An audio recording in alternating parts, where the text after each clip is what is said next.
the Melton Foundation gives to one.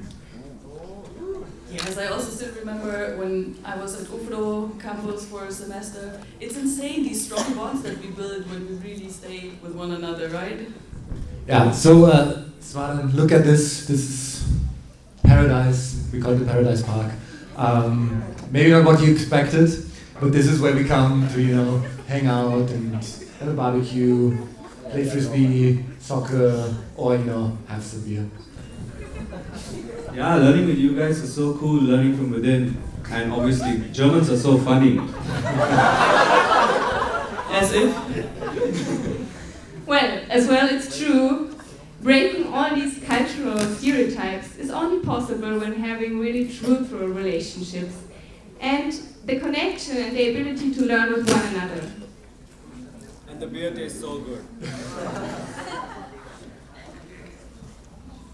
Die Braut nach dem deutschen Reinheitsgebot. What is that? So that means it's brewed according to the German Reinheitsgebot, which is the German purity law for beer. This is actually the oldest current valid consumer protection law in the world. You never heard about that? Oh, such a thing exists.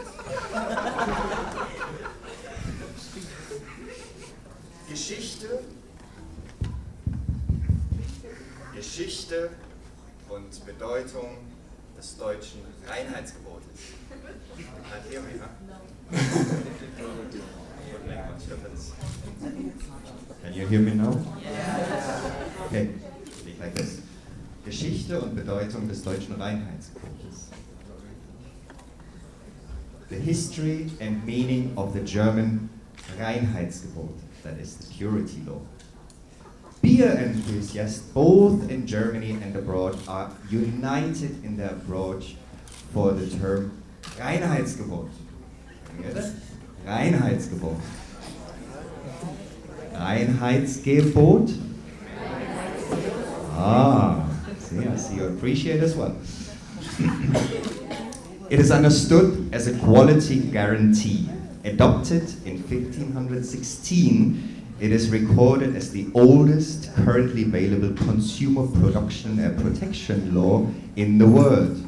Prior to becoming the law of the land in the Middle Ages, some very dubious ingredients were regularly mixed into beer, such as henbane, thorn apple, wood shavings, roots, soot, or even pitch. It didn't really matter as long as the appearance, flavor, and the intoxicating effects were convincing enough. At times, serious blunders were also made in the selection of some of the more intensely aromatic and flavor additives. If a brewer miscalculated with some of these ingredients, listen closely, at the very best, his guest might have been overcome by a malaise. At worst, a sip of beer would become his last. To be sure, such practices encourage the development of a law protecting consumers.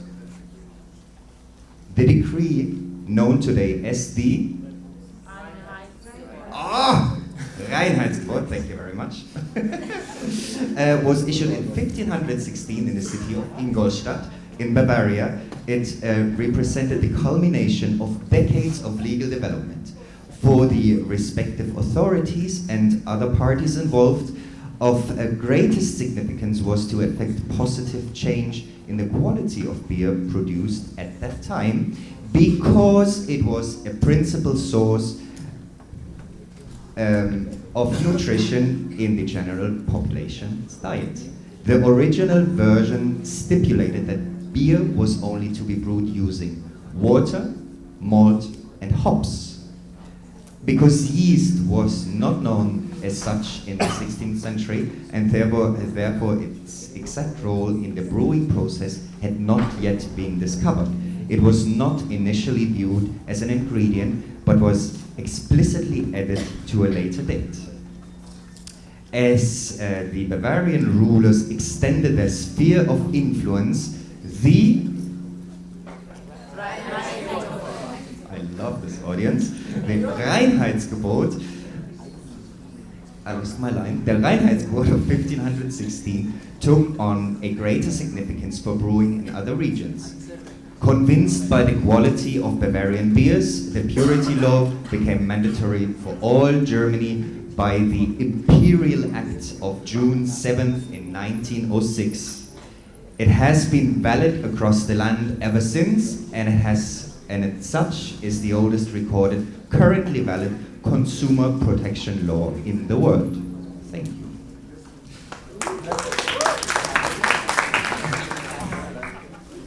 That is really interesting. I didn't know about that law. Yeah, it's crazy. Some Germans are so proud of it.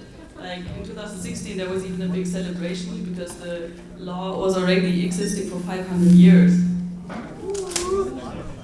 Sadly, it also means that, you know, we only have one type of beer. I mean, like the Belgian beer with the chocolate and the coffee, that is not possible in Germany. So for that you would even have to import it or get it. Oh, travel to Belgium. Hey, habt ihr noch mal ein paar Flaschen für mich? Ich bin fertig, hier kommt meine Hand. Oh. Dankeschön. Bitte schön.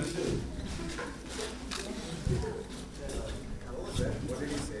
Oh, he asked whether like whatever bottles is empty and whether he could collect them, because we have the system in Germany like to return bottles. It's like a recycling system.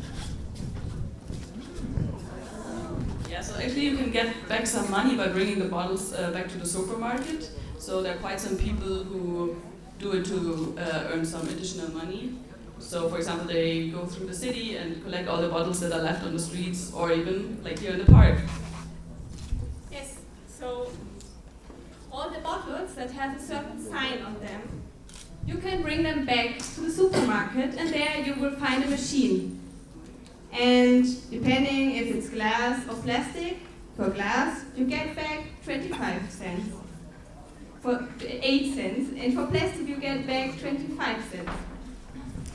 And yeah, if you want, I can show it to you tomorrow. I can accompany you to the supermarket. It's quite easy.